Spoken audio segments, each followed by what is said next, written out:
Hey, good evening, everyone. We're getting ready to start our program, and we're going to dive in just a minute. I, first of all, want to say it is wonderful to see all the folks that are here today. This is an exciting program this evening. I want to provide a little context that we just finished an amazing board meeting. So we spent time with our advisory board as well as our governing board. So can the board members raise your hand? Most of them are here. That's tremendous. Thank you. That was a really powerful opportunity to move the Spy Museum forward. So there were some great messages. I also want to thank Tamar and Milton Maltz. Once again, without your vision, we wouldn't be here sitting in this incredible theater. So thank you.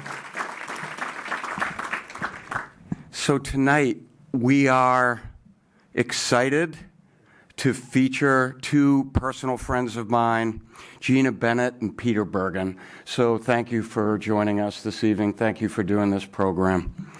And now, a bit of a role reversal for me, because Amanda will introduce me at Spy Chat next week, and she always does an amazing job, and she says nice things. Well, it's my opportunity to welcome our gifted, extremely gifted, competent, adult programs director, Amanda Oakey. So Amanda, I'm going to kick it over to you. So drive on.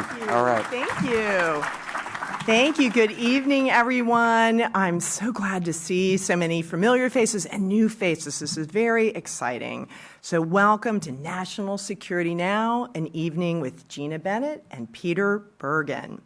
And both of these speakers have been incredibly great friends of the Spy Museum over the years, appearing in a variety of virtual and in-person programs with us. So we really appreciate getting to do this in person tonight. Gina Bennett is a recently retired seasoned counterterrorism specialist who authored some of the earliest warnings of today's terrorism trends, including a 1993 report that served as the first warning of the growing danger of the movement Osama bin Laden was fomenting. She is an adjunct associate professor at Georgetown University Center for Security Studies. She is often featured in documentaries and other media profiling her role in counterterrorism and as a pioneer for women in national security and intelligence careers, which she now continues as the strategic advisor for Girl Security, an organization which seeks to empower, secure, and advance young girls into national and international security missions. Okay, now get ready to have your mind blown, because she's the mother of 5 children, and they were the source of inspiration for her 2 books, National Security Mom 1 and 2, comparing national security to parenting, which is harder, maybe parenting. Peter Bergen is Vice President for Global Studies and Fellows at New America. He is also a professor of practice at Arizona State University. He is the author or editor of 10 books, including 3 New York Times bestsellers and 4 Washington Post Best Nonfiction Books of the Year. The accolades go on and on. His book, Manhunt, The 10-Year Search for bin Laden from 9/11 to Abbottabad, is renowned for its gripping portrayal of the global hunt for the world's most wanted man. Bergen is a national security analyst for CNN and has testified before congressional committees 18 times about national security issues. And notably, Chris and I were talking about this today. I always mention this. He produced the first television interview with bin Laden in 1997.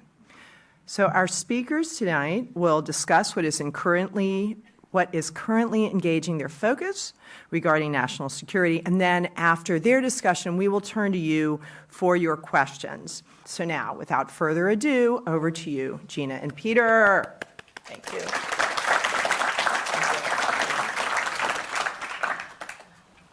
I want to start with answering the first question about which is harder, countering terrorists or dealing with 5 children. And because I had my kids one at a time, that meant I had toddlers and teenagers at the same time, and that combination was definitely more challenging than any of the terrorists I had to deal with. So less predictable. Let's just put it that way. So Peter and I, we've known each other for a very long time, but yet there's always been a question that I have wanted to ask him, and I just think we've never had the opportunity or the time hasn't been right. And I thought this crowd would be perfect to ask this question. He's already like, oh no, what is she going to ask me? And I know a lot of people in the room have had that moment in your life or your career where you're somewhere and you're thinking to yourself, why am I here? And how did this happen? And I remember that moment. I was listening to Tom Petty's Don't Back Down in my ears, and I had my, all my gear, and I was flying in a helicopter over the Konar River in Afghanistan, and I thought to myself, why am I here? Like, how did this happen? And I have to do what?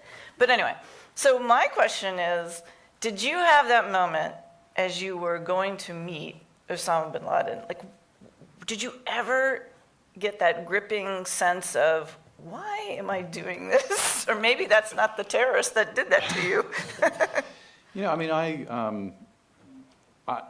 The Trade Center blew up, February 28th, 1993. No, it was February 26th. February 26th, 1993. It's 3 days after my first meeting. 3 days after your first kid.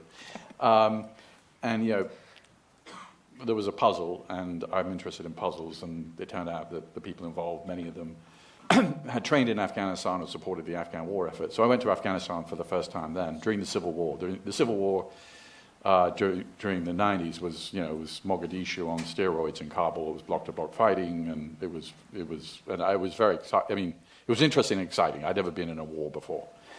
And then when bin Laden's name came up in 96 because of a very useful State Department two-pager about him, I went to my bosses at CNN. I said, should we go and talk to this guy? Because I think he might be behind this Trade Center attack, which wasn't exactly right, it turned out. They had no idea who bin Laden was, but they said, fine, spend a lot of money, go to Taliban-controlled Afghanistan, see what he has to say.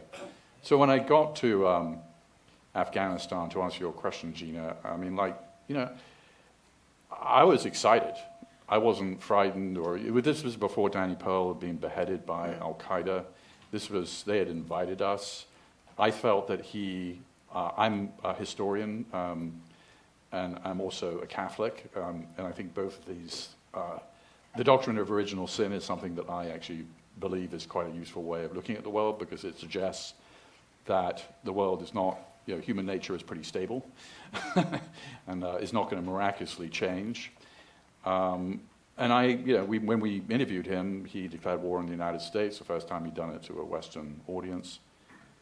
I didn't have the why am I here question. I kind of had well, this is all very interesting, but how do you attack the United States from a mud hut in Afghanistan, 6,000 miles away from the United States, in a country that the Taliban have turned the clock back to the early Middle Ages? And of course, we got an answer that you know very well about it a little over a year later, which was the 2 U.S. embassies attacks. But I will pose the question to you, because one interesting thing about this interview is that it made absolutely no impression at all. I mean, it had because, and this is a question that relates to strategic warning, which is the question I'm interested in talking to Gina about, because it seems to me that as an outsider, the real role of the CIA is to provide strategic warning to policymakers. And since 9/11, there's been a kind of confusion of the role to some degree. It's this increasingly paramilitary organization. But at the end of the day, that's what it seems to me the primary role. So in 1993, you wrote this very famous public and classified memo naming bin Laden, naming Al-Qaeda, saying these guys are going to be a problem. Al-Qaeda was still a secret even at that. In 1993, Al-Qaeda was not known to people even in the jihadi movement. So you wrote this memo. Did it also just kind of go into the void of that's interesting, but what do we do with this information? What was the reaction internally when you wrote that? Great question. And, it is interesting that from the outside you see the agency's strategic warning role for policymakers, because I actually think that strategic warning role is more for the rest of the agency and the rest of the intelligence community, because it did not go on deaf ears within the IC, and particularly over at the agency, because Here you have people who are trying to get ahead of problems, and so they know they have to go out and do the collection and find more. So the response I got from over at CTC was very positive. They wanted, like, how did you make these connections? Why did you make these connections? And for those who had already thought that, Abu Abdullah, as he was known at the time, was dangerous, they loved me. That was great. They loved it. But Well, just to ask you, how many people actually? Oh. I mean, this is 10 people or 20 people or 100 people? I know. more like 5. 5 people, yeah. So I mean, so that you was wrote a this lot. memo and 5 people got excited. Well, yeah, but I mean that's how it starts. Yeah. So, I think strategic warning for the policymaker, at least the high-level policymaker. Yeah, I don't ever expect that to have that much of an impression because it's not actionable for them, and I think a lot of times they're thinking in terms of how many years they're going to be able to make change, how long their administration is going to be, and that sort of thing. It's the working level policymaker that you got to try to get to and inform as early on as possible. I mean, I always thought that to write a presidential daily brief on terrorism meant that you were an utter failure, because if it had to go to the desk of the President of the United States, then this is a terrorist problem that you've failed to inform at lower working levels so that they could make a difference and change it and, prevent it from being a problem.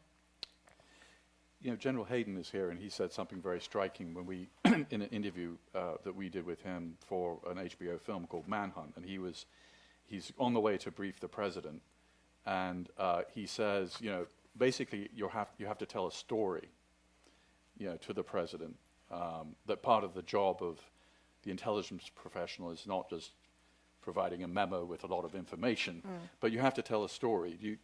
So were you telling a story at that time, or were you just, this was a sort of interesting phenomenon, or how did you conceptualize it? The 1993 thing you're talking about? Yeah, and also as you went on sort of following bin Laden. Well, I was so young. I didn't really know what I was doing. So I think, they say ignorance is bliss, but I think sometimes ignorance is the foundation of knowledge, because you're just so curious and you don't really have a lot of preconceived notions as to how things are supposed to be. So to me, the story just unfolded. It was really obvious. You had, once Najibullah fell in 1992, it became a civil war, and you had all of these guys who had gone to Afghanistan to fight against the Soviets, and it was a righteous jihad, and then all of a sudden it's a civil war, so they're leaving, they're going everywhere. And, it was really a lot of our partners overseas that were the first ones to notice this problem. So for me, it was a story that was just unfolding, and I was noticing it in part because nobody else was competing to do this story, and because I didn't know that much about leftist Marxist terrorism or separatist terrorists, which was what everybody else who was more seasoned than me was doing. So, I guess it's hard, though, when you're telling that kind of story that's unfolding at the time for anyone to really take notice of it, though. Yeah, and I think there's an analog in journalism, which if you're too far ahead of the story, no one's going to pay attention, Right. even if you're correct, because it has to be sort of. But let me ask you. Why are you asking all the questions? Well, I mean that's. Wait a minute. It's sort of embedded in my DNA. But let me ask you. So in this town, the talk is all about peer competition, and terrorism is sort of taking a sort of a back seat. Is that a mistake? Yes. I don't see why we think it's two different things. The advantage of starting during the Cold War is knowing that terrorism were those were some of the hot flashes in the Cold War. Wherever there's political competition, there's going to be extremists. Wherever there are extremists, there's going to be violence. Wherever there's violence, there's going to be the terrorist violence, terrorist variety. So I think we would be foolish to think that state-to-state competition, again, isn't going to involve some terrorism, if not a lot. But I think when you add on to that, and this is, we don't do a really good job of knowing ourselves. We know our enemies, but knowing ourselves is a lot harder. And realizing that we have shown the world our vulnerability in that if you want to distract the American people and you want us to spend another set of trillions of dollars on something other than your country, then you just need to sponsor some terrorism inside the United States. I mean, if I were one of our adversaries, that's what I would be thinking, and I think we would be silly to not recognize that we have exposed that vulnerability. What was your reaction on August the 15th, 2021, when the Taliban took over Kabul? Oh, as in, like, that was not a surprise. I mean, is that what you mean? No, I mean, what your reaction, and how do you think it's going to play out? I mean, are they? They're pretty well equipped with $7 billion of American equipment. Mm-hmm. They're more radical, I think, this time around. Yeah. Well, it wasn't a surprise, but I don't know about the more radical, because I still, there's still that image of people clinging to the airplane to leave. And I do believe you can't completely reverse the experience that Afghanistan has had for the past 20 years. And, the point is, you don't ever really see people clinging to a dictatorship, to oppression, to repression. That's not what they cling to. So I think the Taliban is going to have to contend with some of that. How far it goes, I don't know. But, I guess for me, I still go back to 1996. To when you're talking about. In 1996, when the Taliban marched in, and as you all know, it was relatively bloodless coup. Warlordism was not popular. And, as the United States, we had a choice to talk to the Taliban or not. We chose not to. Osama bin Laden was still in Sudan. He had actually sworn his first oath of fealty to Hassan al-Turabi, who was the leader of the National Islamic Front. He didn't know Mullah Omar. Mullah Omar didn't know him. And when he returned to Afghanistan, he did not go to the Taliban territories. So we missed an opportunity, I think, and to talk. So if we learn anything from that missed opportunity, I hope it's that we realize that the cost of talking is a lot more manageable than the cost of not talking. Well, I guess, yeah, I mean, I agree. I mean, we closed our embassy in Kabul in 1989. That turned out to be really a mistake. And then we closed our embassy in Sudan in 1994, which also turned out to be a mistake. Mm. And arguably just having no diplomatic presence in Afghanistan now is, I mean, there could have been a different choice. Yeah. But in terms of the the Taliban have done some things this time around that they didn't do the first time around. I spent time in Taliban-controlled Afghanistan. So they banned women from universities this time around. Some women were going to universities in the previous incarnation. They banned women working for the UN. That was not true the previous time around. So unfortunately, I mean, I don't think they'll be around forever. They're going to make some mistakes. It's sort of embedded in their own DNA. Europeans are going to show up and get training. They may attack in India. There are jihadist groups there. Based in Afghanistan, they may attack an American target in the region, some terrorist groups based in Afghanistan. I think that will play out, but it could be 5 years from now before these things sort of gel. Yeah. Yes. I guess I see the glass half full, in part because I'm a woman, I'm a mother, and I have to live in that space of hoping for a better future. That's just how I survive what is a constant world of threat. And I sometimes think that we use the symbolism of girls and women in Afghanistan or any other country where they're being repressed in a way that I feel belittles their courage. And I don't mean to be saying that that's what you're doing, Peter, but sometimes I think we underestimate how much strength and courage and fortitude and patience and resilience the girls and women of any part of the world have. And so I think maybe I have more faith in their ability to effect change. And then I look over here in this country and I don't really see that women and girls are in a very good place here in terms of their security. So, yeah, I mean, it's hard for me to to get too concerned about a world that doesn't seem to ever change that much, especially for women. Well, Sorry, that was a ringer. Siraj Khani is the Minister of the Interior of the Taliban government, which is sort of equivalent to being the head of DHS, FBI, and CIA kind of combined. And according to the UN, he's a member of the Leadership Council of Al-Qaeda. So it's the first time in history that a cabinet member is actually a member of Al-Qaeda, and he's not just like the Minister of Transportation. He's the. And you see this as a bad thing? I don't see this as a particularly good thing. Oh, see, I do. Okay. I think our goal should be to see Al-Qaeda become a political organization. Well, okay, I don't disagree with that as a general principle. I'm just wondering in practice right now. Yeah. So I'm not a short-term thinker, though. Okay. But I mean, I do think there's nothing better to distract a terrorist than having to govern. Yeah, no, I'm in violent agreement with that. I don't think Al-Qaeda as a general principle hasn't shown a great talent for governance. I know, yet. which is even better, because we haven't given them well, I don't say that we should give them a chance. That's not what I mean. But the world hasn't given them a chance to prove how ridiculous their economic program is, for one thing, how incredibly unpopular they are. I mean, statistically, 0% of Muslims in the world follow their ideology. So it's almost like they have to fail very visually, very publicly, much like the Soviet Union. Yeah, well, I mean, I think the Taliban also don't have a program for governance. No. I mean, their program for governance is we're going to make society pure, and then everything else will fall into place, which they have no real plan up beyond that. So I don't think. I mean, I agree. I think over time,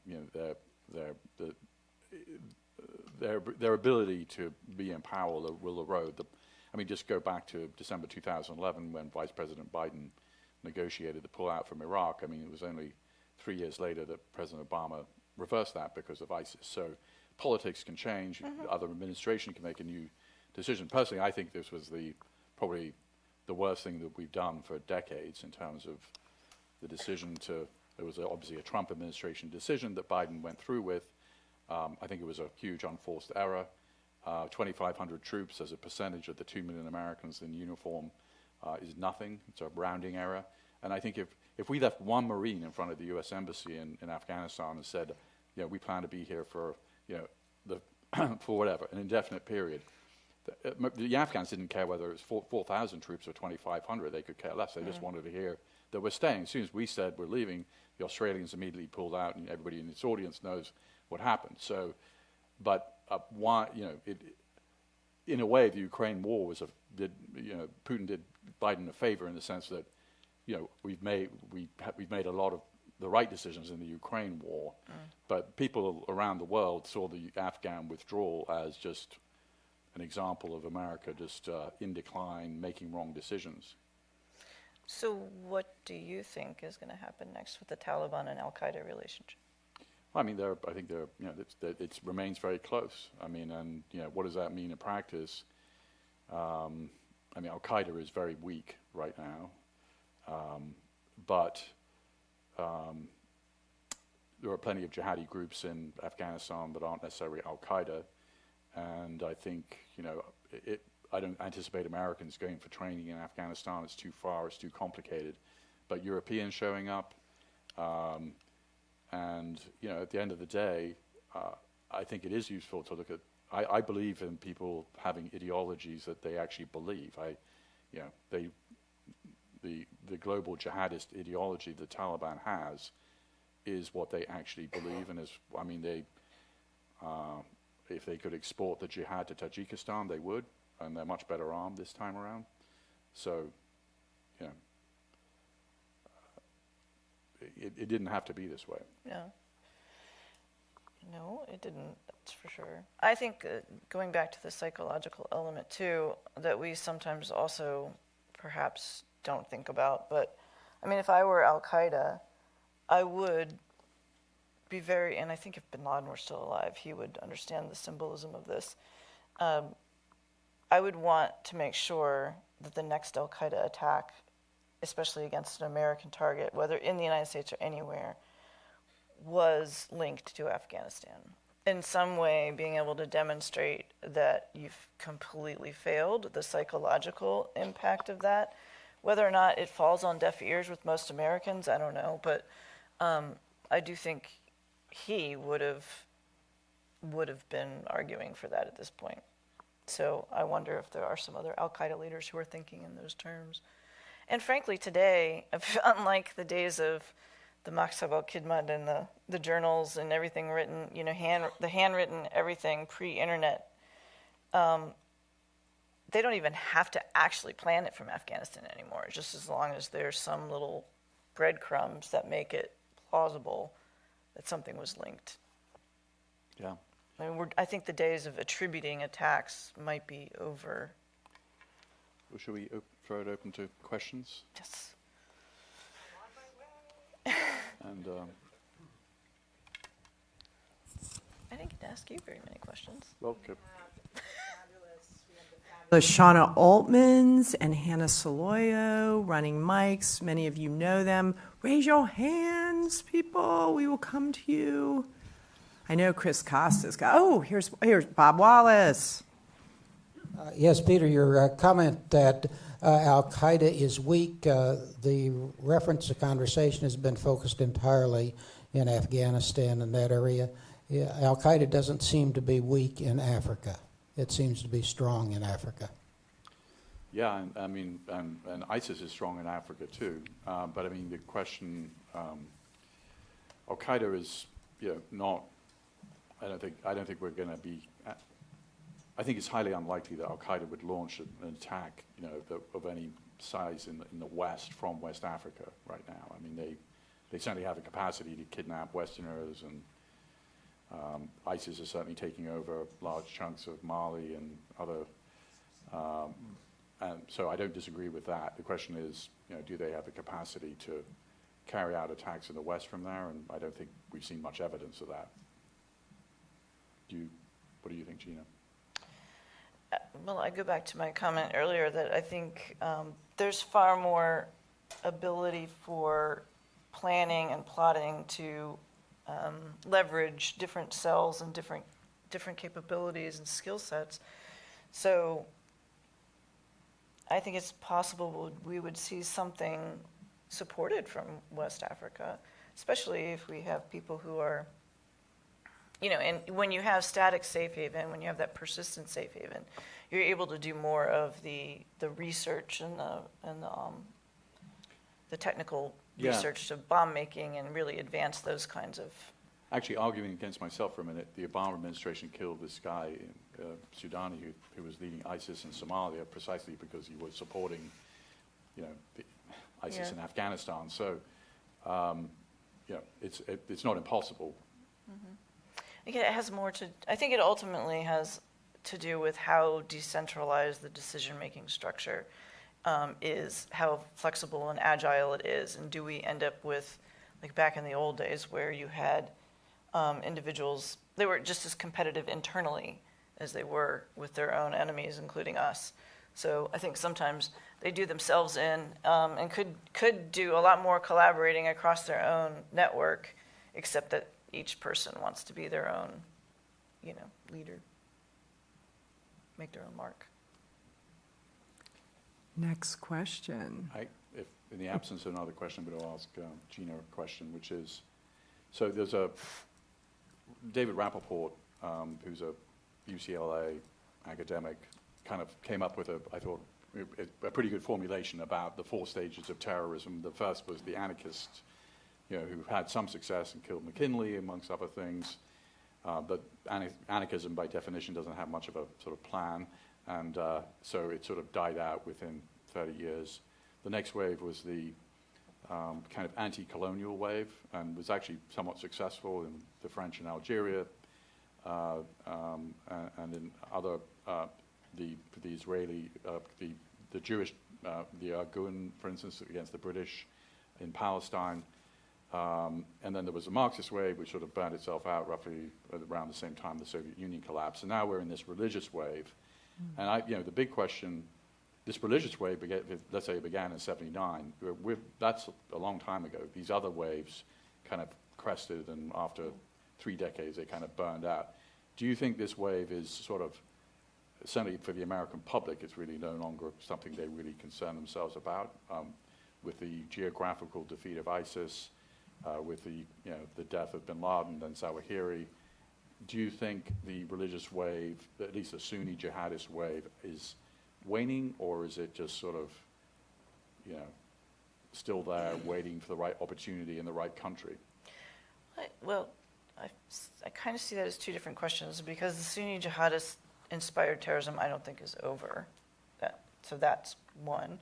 I'm not sure I completely agree with the formulation, though, because one of the things we used to do as like just a mental exercise, analysts, is try to imagine yourself up on the moon analyzing the globe and the world as a system, as opposed to thinking about it from America.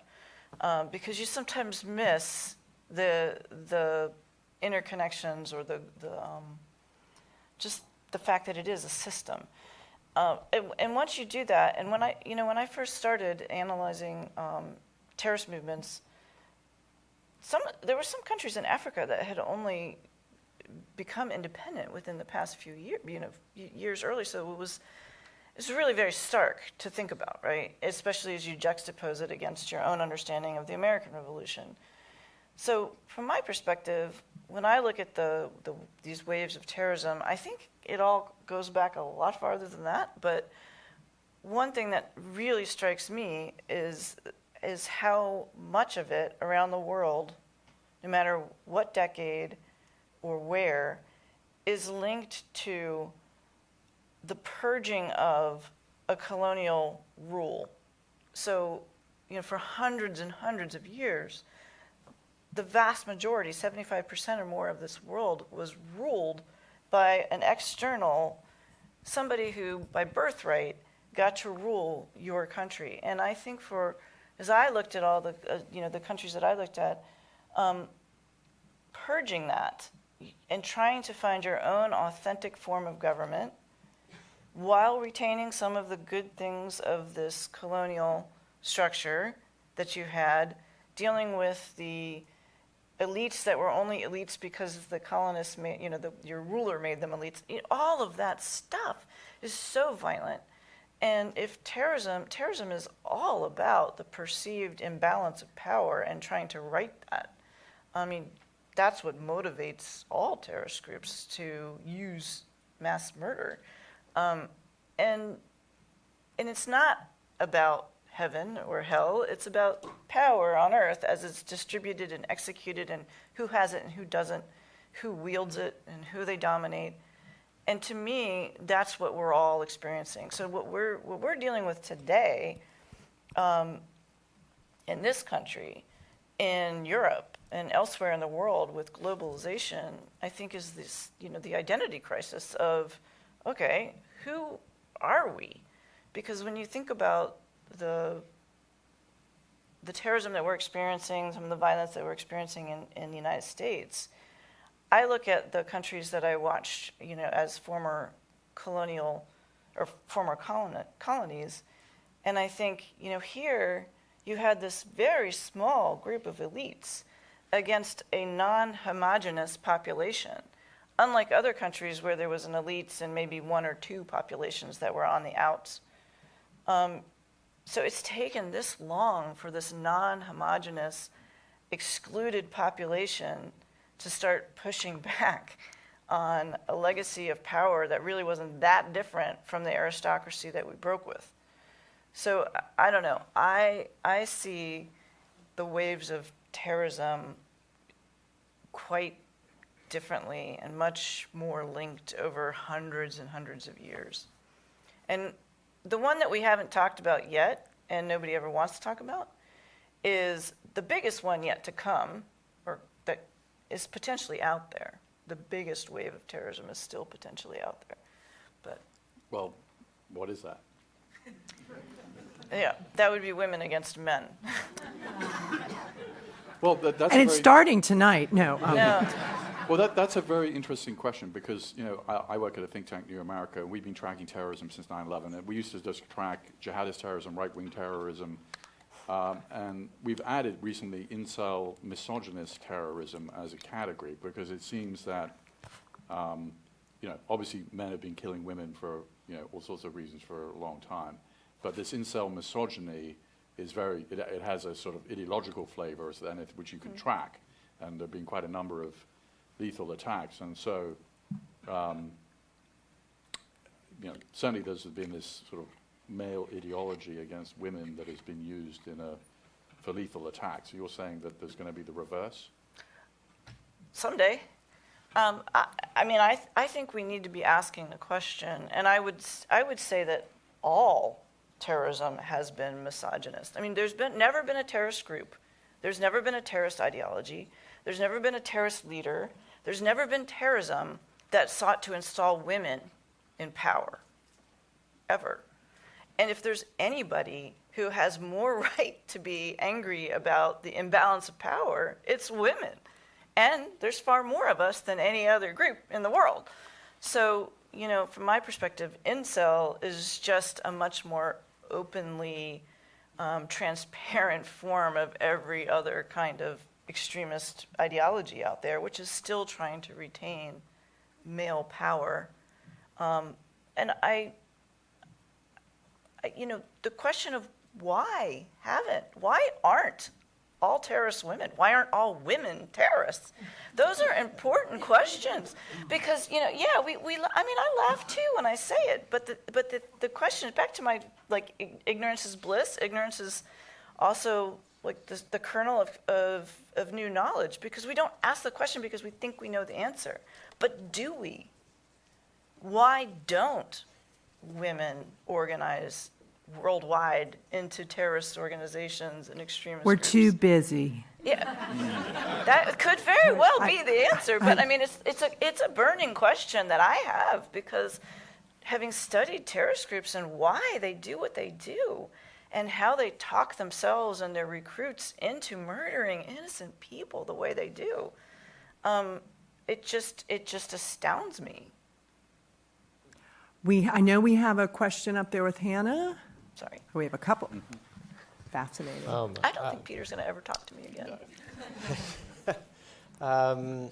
Professor Barrett, fascinated by your earlier comment about if you were a peer adversary looking at the United States. So thinking about China and their own, and that formulation you had of competition breeds, where there's competition, there's violence, or extremism, where there's extremism, there's violence. So if you look at China essentially playing that role, if one thought of it as playing a role of a new kind of imperial power, sparking competition and potentially extremism and violence in opposition to its Belt and Road positions and debt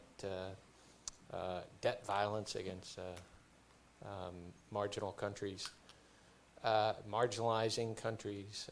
Do you see that they may be sparking a kind of long-term potential terrorist counterwave against their own international footprint? And given your last comments, if so, will it be led by women? Well, I'm not a China expert by any stretch of the imagination, but I mean, what I was talking about in terms of our having revealed our vulnerability, I mean, I also think that Americans, we always do things the hard way, but most countries don't. And I think, especially China, nations that have a much longer tradition of governing, are going to do things in a way that is not as hard. We have a lot of rules for ourselves, as you know, which makes some things very difficult. So my point is, I would expect China to not bother having to instigate its own or create its own terrorist infrastructure, or architecture, or its own extremist terrorist wing of its intelligence, anything like that. It just exploit what is already available, particularly in Africa, where they have a large footprint too, just to annoy us, to distract us. I mean, they don't need to beat us. They just need to keep us from going after them.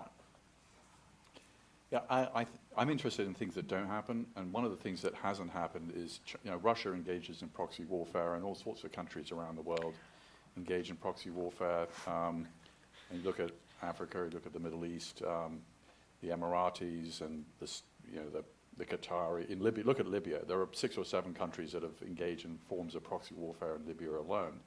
So, but the Chinese haven't engaged in proxy warfare, and I don't quite obviously they're engaging in economic competition, but that's not warfare. And I have a theory potentially about why that's the case, is the Chinese are very interested in control, and proxies usually don't exactly do exactly what you want them to do often. And I mean, look at the proxies that we had in Afghanistan against the Soviets. Well, quite a number of them then went their own way.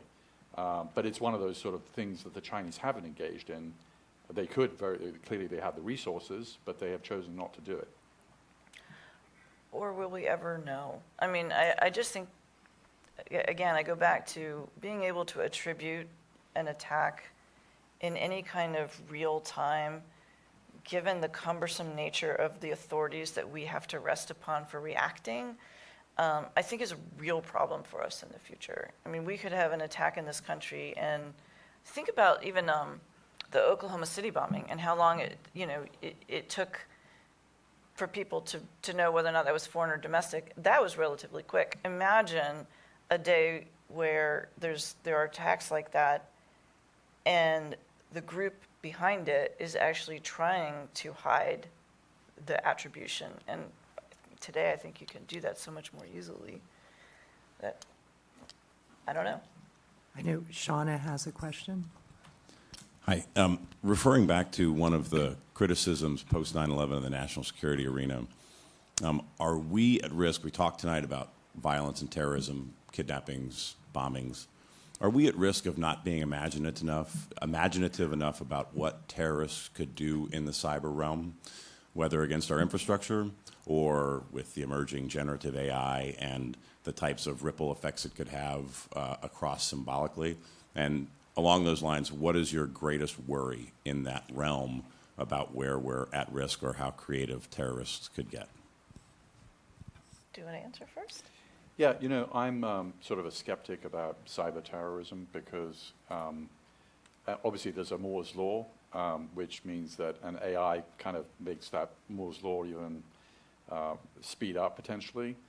However, if you look at what the actual capacities, I mean, Israel, Iran, China, Russia, the United States, the UK, France, I mean, they can all do attacks that would rise to the level of national security problems for another country.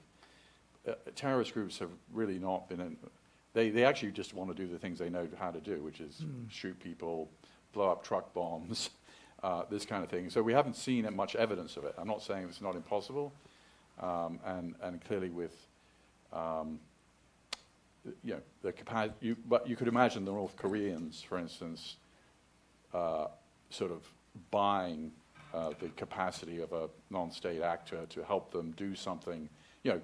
When the North Koreans got pissed off with Sony, they kind of like got in their email system and made it embarrassing for Sony.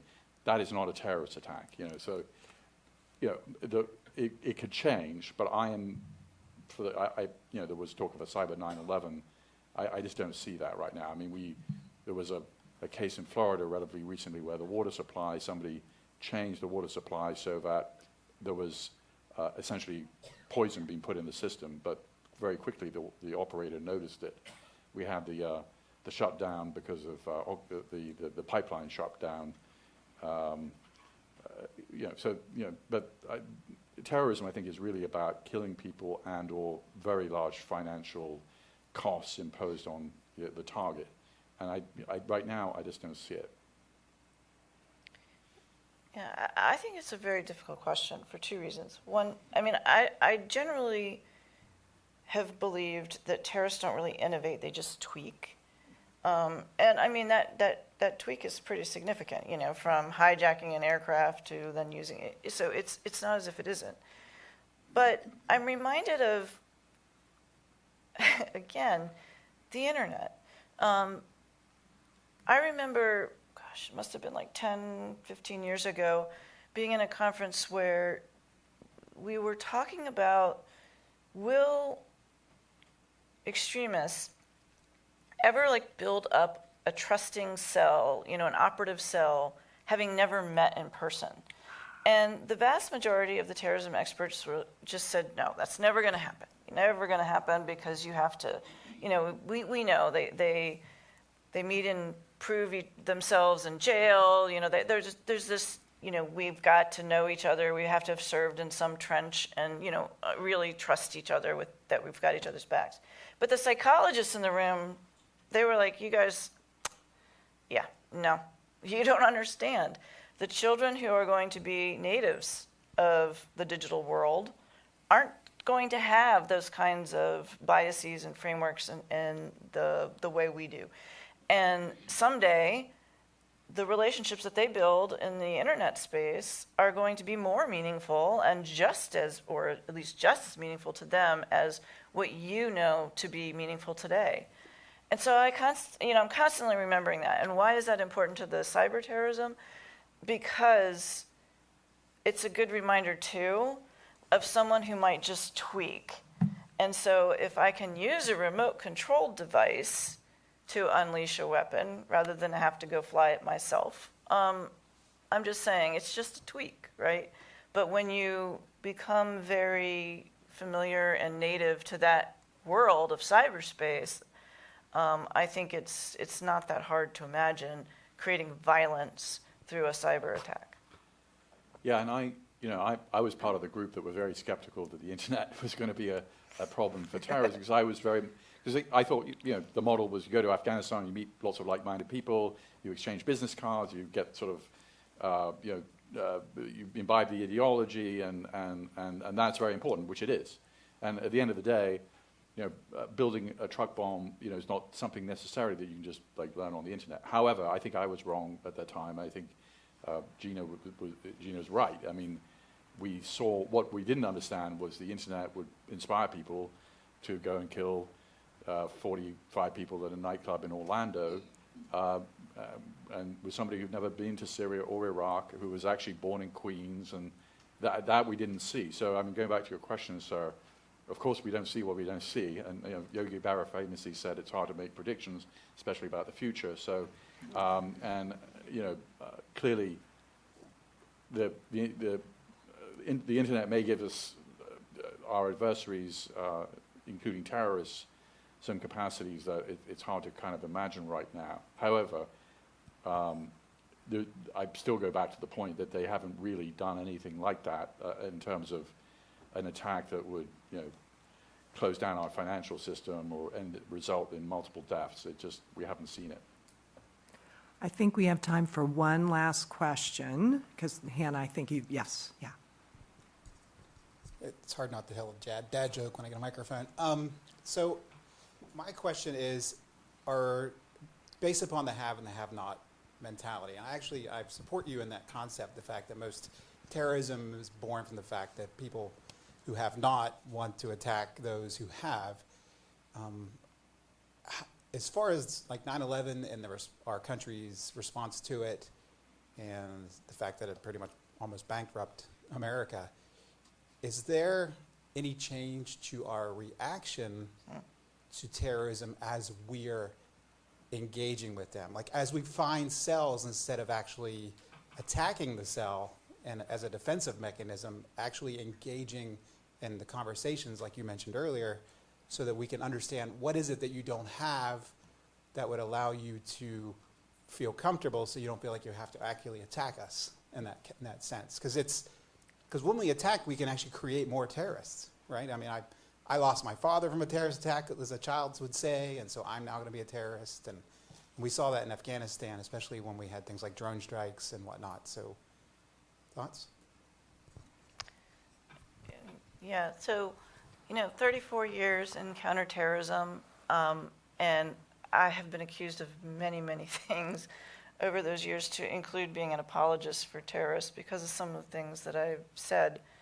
My point is more that the terrorists are fringe, and we allow them, we give them our independence of action and our independence of thinking, we give it over when we let them decide what we can and can't do and who we can and can't talk to. So I wish we had more courage because, again, I go back to Al-Qaeda and the Salafi jihadist ideology, which is so incredibly unpopular. Instead of focusing a war on the 0% of Muslims in the world who follow that ideology, why didn't we create friends with the other 99.999%? At least do both. I'm just asking for a balance. But I think the real problem, so I don't believe that what you're saying is ever going to happen. I don't think we're ever going to do it. Talk to people, which is a shame because, again, I go back to 1996. I think if we'd been willing to talk to the Taliban, have some kind of conversation with them, and incentivize perhaps not allowing bin Laden to come join them in the southern part of Afghanistan and kept him up in the north, at any rate, a lot of things could have been different just by talking, potentially. But I also think what's important is realizing two things about terrorism. Do you know what the first crime of every terrorist group is? It's a great party trick. Theft. They all steal a legitimate grievance from a population that then becomes left on the side because nobody wants to champion their grievance anymore because then it looks like we're siding with terrorists. I mean, I always go back to the African National Congress in South Africa and think, at no point was apartheid appropriate, ethical, right. But because the ANC and Nelson Mandela and others engaged in terrorism, it sort of hung up the whole world for a long time. I mean, I know there were other factors, and I'm simplifying. But my point is, when we give our independence of action away, their thievery just gets deeper and deeper, and they steal that from us. The second thing is, the only thing terrorists are afraid of, and that's what we have the power to do, is exploit that fear. But it takes so much more courage, and it takes a conversation with the American people that no one ever has. And that is, the only thing they fear is being irrelevant. It's the only thing. I mean, read bin Laden's journal. It's the only thing he was worried about was that the world during the Arab Spring was going to think that change was possible without violence. He didn't want to be irrelevant. I mean, they're all narcissists to begin with, so of course they don't want to be irrelevant. But my point is, if we had rebuilt the World Trade Center exactly the way they were, one story taller, that would have been the ultimate F you. And that would have said, you don't matter. But until we have that kind of resilience in this country to say, you know what, this hurts, this is tragic, of course we need to figure out why we weren't able to stop it. I'm not saying that, I was in counterterrorism. That was the job, that was the mission, to put ourselves out of business. But it doesn't change who we are. I mean, we didn't become a caliphate after 9/11 any more than we, I think would have become a communist country if there had been a nuclear attack. So, until we are able to leverage that courage, the resilience, the dogged determination of the American people to ignore the influence of extremists, to ignore the influence of adversaries, whether it's China, Russia, or anybody else, we're never going to get there. I don't know, Peter. I think we might have to let her have the last word. That seems fair enough. Oh, Chris? I don't want to be the victim of a female terrorist attack, the first one. I'm just, look, you said you were interested in the things that don't happen. Why? I mean, I think there's something to learn from why it hasn't happened. Maybe we can figure out how to stop all violence if we can figure out why it hasn't happened. Yep. Well, that was a thought-provoking discussion. It truly was, and now the audience knows why you guys beelined over to the White House on more than one occasion to help policymakers try to figure out really wicked and tough problems. So it's a great pleasure to have you here tonight. If everyone could join me in a round of applause.